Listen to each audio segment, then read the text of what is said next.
Edmund Steimle was a remarkable American preacher. He realized the radio medium was different, that people don't listen as if they are in a crowd of 300. On the radio, it's one-to-one. And Steimle recognized that, and so he lowered his voice and made it more conversational. He put into the sermon some rhetorical devices, like he would stop and say, "Isn't that so?" Or, "What can we say about that?" The impulse to set a fairy tale stage for Christmas is right on, so long as we know it's not a fairy tale. Or is it? The biblical narratives which tell of the first Christmas and what went before certainly sound like it.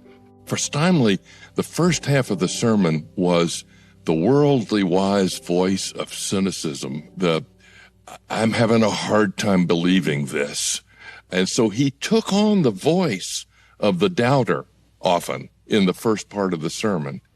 There's Elizabeth, for example, and her husband the priest, Zechariah, an elderly couple, long since having despaired of ever having a child.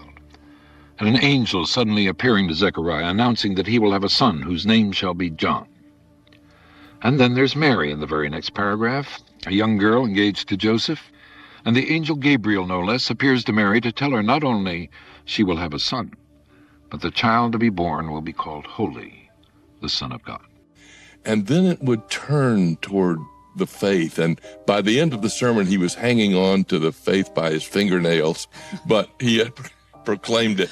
After all, these fantastic images, attempting to communicate the presence of the beyond in the middle of life, are literally out of this world, because that's precisely what they believed was happening to them.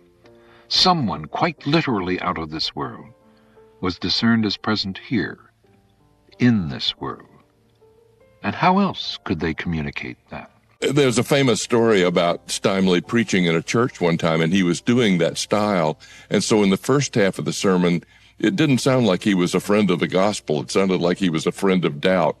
And a woman stood up in the middle of the sermon in the pew and said, "You ought to have your mouth washed out with soap." No way! Steimle looked at her and said, "Maybe so." And then finished the sermon in a crescendo of faith and affirmation. And so, despite all the excesses of the Christmas preparations and celebrations, too much music and too loud, and yet how else can we express the hopes and fears of all the years?